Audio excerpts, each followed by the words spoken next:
नमस्कार दोस्तों, स्वागत है आपका अपने YouTube चैनल पारुत्यागी पर।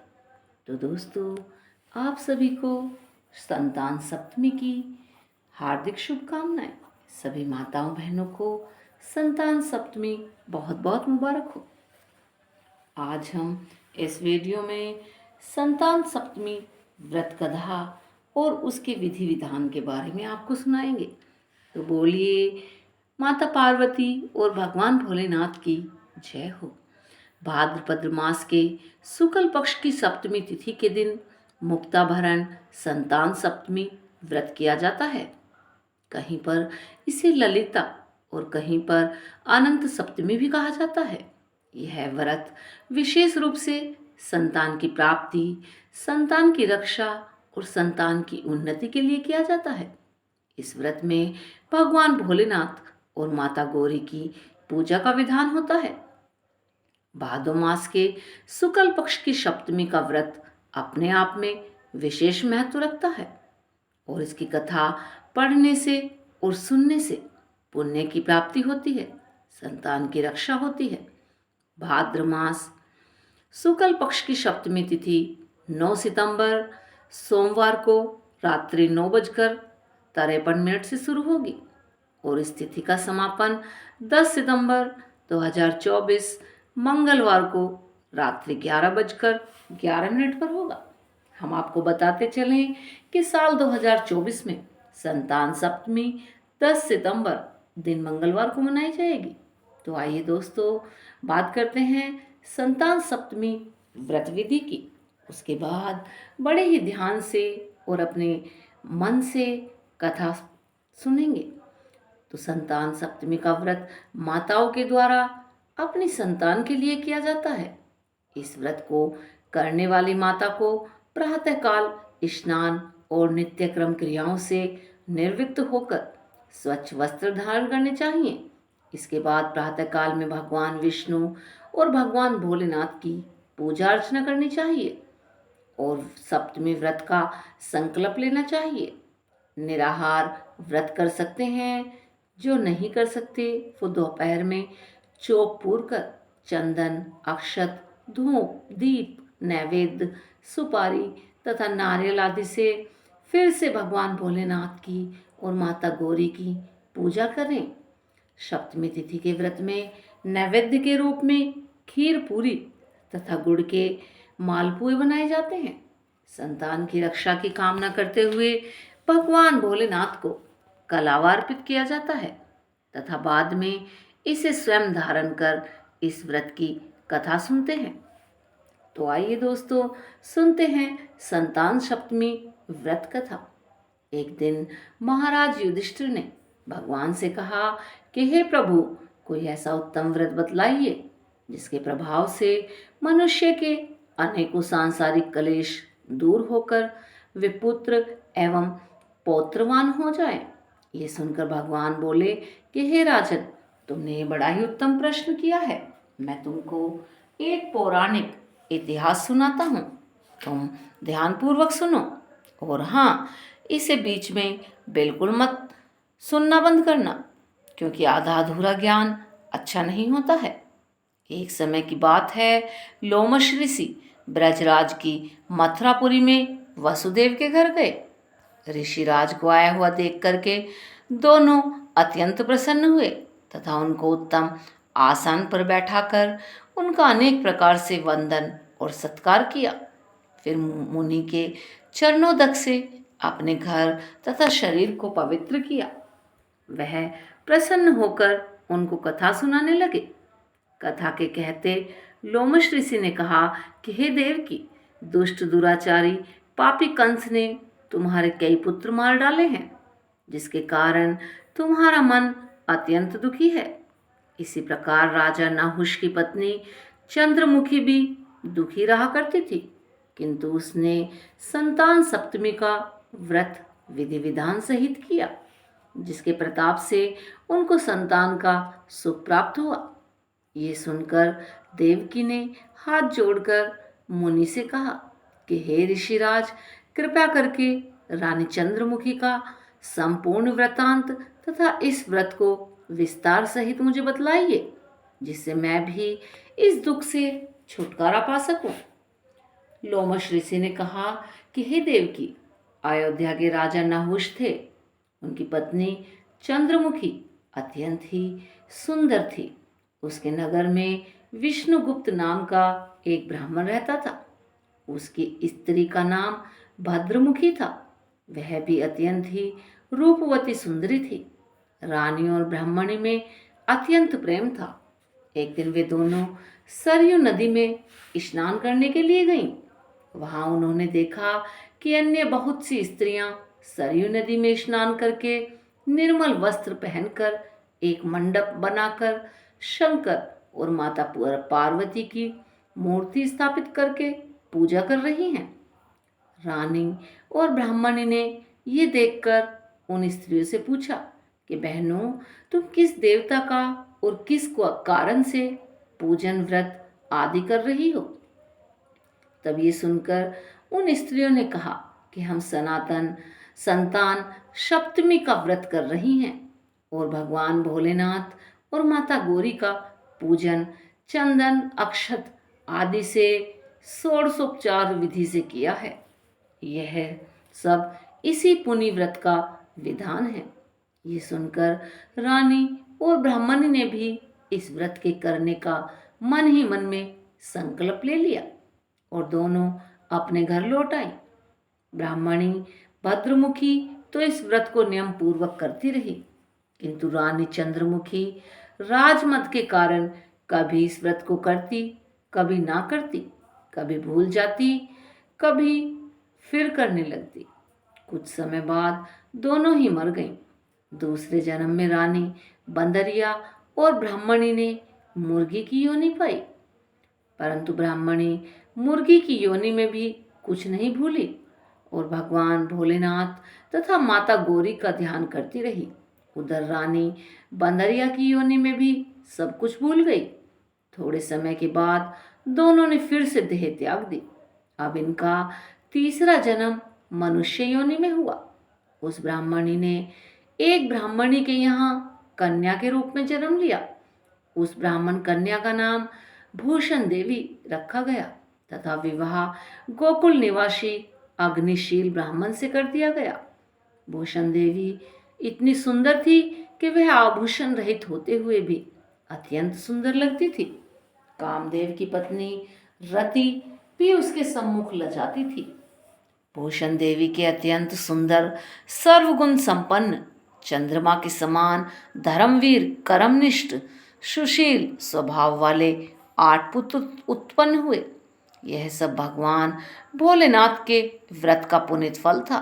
दूसरी ओर भगवान भोलेनाथ विमुख रानी के गर्भ से कोई भी पुत्र नहीं हुआ। वह निसंतान दुखी रहने लगी। रानी और ब्राह्मणी में जो प्रीति पहले जन्म में थी वह अब भी बनी रही। रानी जब वृद्धावस्था को प्राप्त होने लगी तब उसके एक गूंगा, बहरा और बुद्धिहीन अल्पायु वाला एक पुत्र उत्पन्न हुआ। वह 9 वर्ष की आयु में इस क्षण भंगुर संसार को छोड़कर चला गया। अब तो रानी पुत्र शोक से अत्यंत दुखी हो व्याकुल रहने लगी।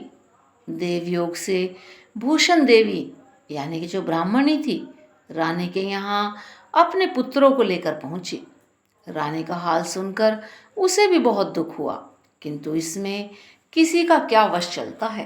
कर्म और प्रारब्ध के लिखे को स्वयं ब्रह्मा भी नहीं मिटा सकते। रानी कर्मयुक्त भी थी, इसी कारण उसे दुख भोगना पड़ा। इधर रानी ब्राह्मणी के इस वैभव और 8 पुत्रों को देखकर उससे मन ही मन ईर्ष्या करने लगी तथा उसके मन में पाप उत्पन्न हो गया।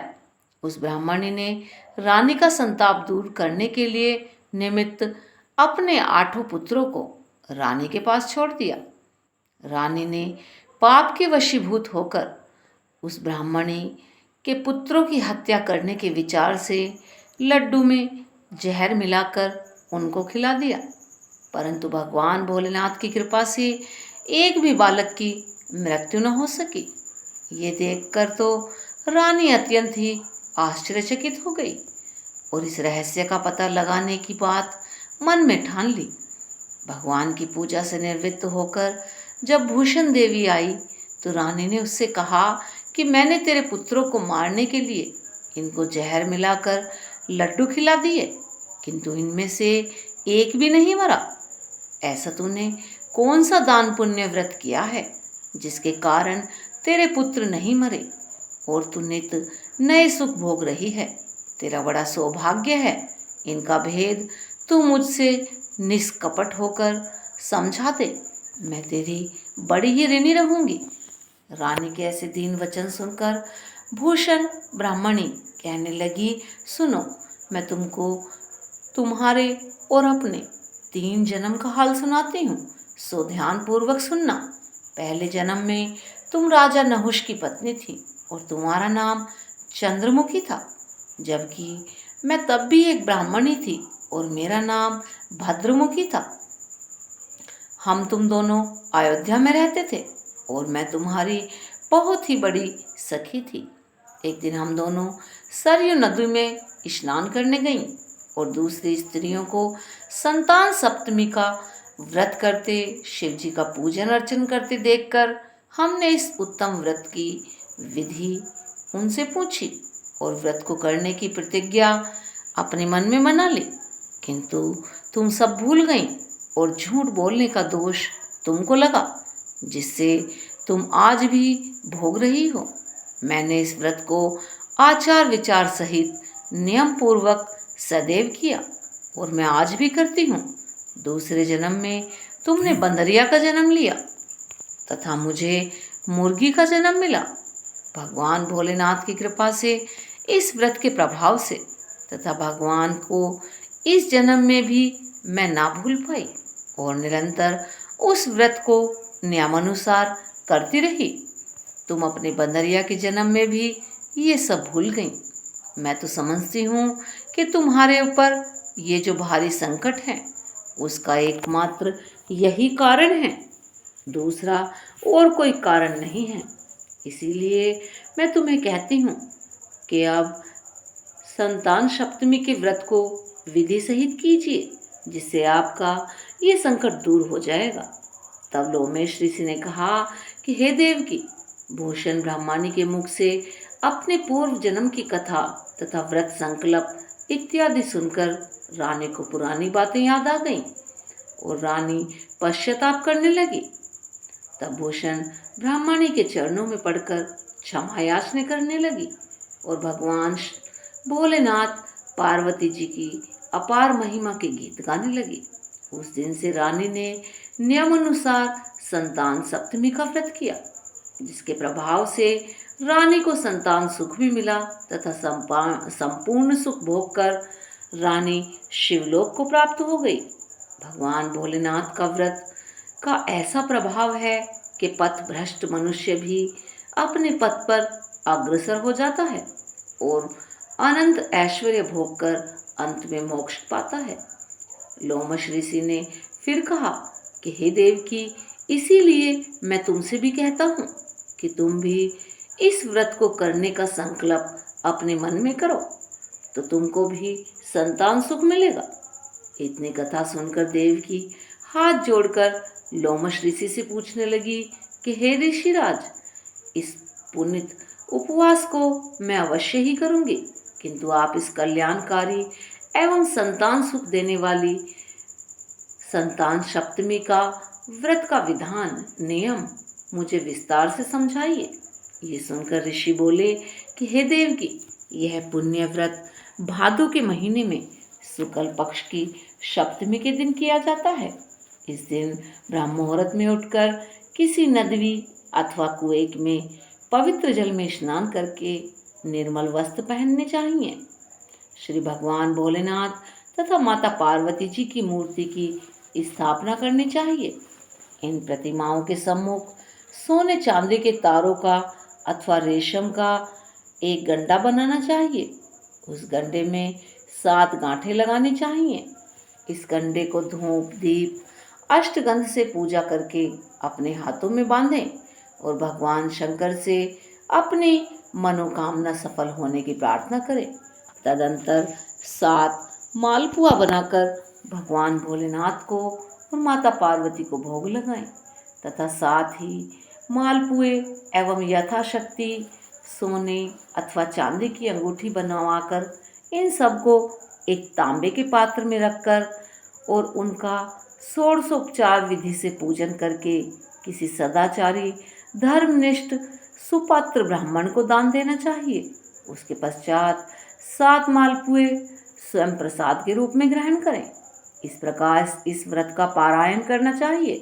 प्रति साल की शुक्ल पक्ष की सप्तमी के दिन हे देवकी, इस व्रत को इस प्रकार नियम पूर्वक करने से समस्त पाप नष्ट होते हैं और इस कथा को सुनने से मनोकामनाएं पूर्ण होती हैं और भाग्यशाली संतान उत्पन्न होती है तथा अंत में शिवलोक की प्राप्ति होती है। हे देवकी, मैंने तुमको संतान सप्तमी का व्रत संपूर्ण विधि विधान विस्तार सहित वर्णन किया है। उसको अब तुम नियम पूर्वक करो जिससे तुमको उत्तम संतान पैदा होगी। इतनी कथा कहकर भगवान आनंद कंद श्री कृष्ण ने धर्मावतार युधिष्ठिर से कहा कि लो मिश्र ऋषि इस प्रकार हमारी माता को शिक्षा देकर चले गए। ऋषि के कथानुसार हमारी माता देवकी ने इस व्रत को नियमानुसार किया जिसके प्रभाव से हमें उत्पन्न होना पड़ा। यह व्रत विशेष रूप से स्त्रियों के लिए कल्याणकारी है परंतु पुरुषों को भी समान रूप से कल्याणदायक है। संतान सुख देने वाले, पापों का नाश करने वाला यह उत्तम व्रत है जिसे स्वयं भी करें तथा दूसरों से भी कराएं। नियम पूर्वक जो कोई भी इस व्रत को करता है भगवान भोलेनाथ और माता पार्वती की सच्चे मन से आराधना करता है, इस कथा को सुनता है अथवा पढ़ता है तो वह निश्चय ही अमर पद प्राप्त करके अंत में शिवलोक को जाता है। ओम पार्वती पते नमः। हर हर महादेव। तो दोस्तों, आपको हमारी वीडियो कैसी लगी प्लीज़ कमेंट करके बताएं, लाइक करें, शेयर करें और जिन्होंने अभी तक चैनल को सब्सक्राइब नहीं किया है वो चैनल को सब्सक्राइब करें। और हाँ दोस्तों, ऐसी ही वीडियो देखने के लिए हमारे चैनल पर बने रहें। धन्यवाद दोस्तों।